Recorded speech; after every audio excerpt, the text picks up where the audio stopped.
Hi friends, please subscribe to Amravati Media and press the bell icon for more latest updates.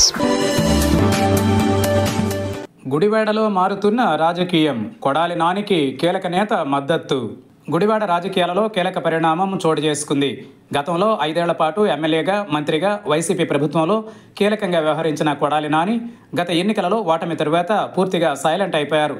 ఈ మధ్య గుండె operation కూడా చేయించుకున్న ఆయన తిరిగి రాజకీయాలలో యాక్టివ్ అయ్యేందుకు ప్రయత్నిస్తున్నారు.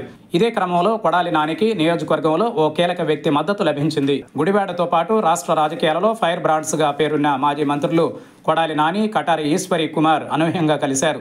ఒకప్పుడు గుడివాడలో కాంగ్రెస్ పార్టీ తరఫున రాజకీయాలు చేసిన కటారి ఈశ్వరి కుమార్ అక్కడి నుంచే గెలిచి మంత్రిగా కూడా పనిచేశారు. అయితే ఆ తర్వాత కొడాలి ఎంట్రీ తరువాత సైలెంట్ అయిపోయారు. దాదాపు 2 దశాబ్దాల తరువాత కటారి ఈశ్వరి కుమార్ గుడివాడ రాజేంద్రనగర్లోని కొడాలి నానిని ఆయన ఇంటిలో కలిశారు. అనూహ్యంగా కొడాలి నానితో భేటీ అయిన కటారి ఈశ్వరి కుమార్ ఆయనతో కలిసి ఏకంగా పోలీస్ స్టేషన్కు వెళ్లారు. కొడాలి నానికి ఓ కేసులో కోర్టు షరతులతో సంతకం చేయాల్సి ఉండడంతో ఆయనతో కలిసి కారులో వెళ్లారు. అనంతరం స్టేషన్ బయటకు వచ్చి మీడియాతో మాట్లాడారు. కోర్టు ఆంక్షలు ఉండడంతో కొడాలి మాట్లాడలేదు.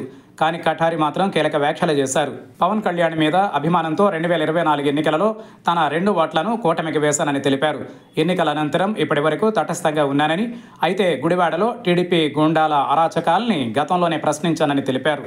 గుడివాడలో పరిణామాలపై స్థానిక ఎమ్మెల్యే రాముకు ఫోన్ చేసి సరైన పద్ధతి కాదని వారించానని, అయినా తీరు మార్చుకోకుండా జడ్పీ చైర్పర్సన్ ఉప్పాల హారికపై దాడి చేశారన్నారు.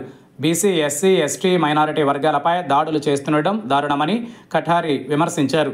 టీడీపీ గుండాల అరాచకాలను ఖండిస్తూ కొడాలి నానికి మద్దతు ఇస్తున్నట్లు ప్రకటించారు. ఇప్పటి నుంచి వైసీపీకి బీసీ, ఎస్సీ, ఎస్టీ, మైనారిటీ వర్గాలపై దాడులు చేస్తే బాధితులకు అండగా ఉంటానని, న్యాయం జరిగే వరకు పోరాడతానని తెలిపారు. గుడివాడలో పోలీసులు ప్రేక్షక పాత్రకి పరిమితమయ్యారని, వారు పచ్చ చొక్కాలు వేసుకుని తిరిగితే బాగుంటుందని సెటైర్లు వేశారు.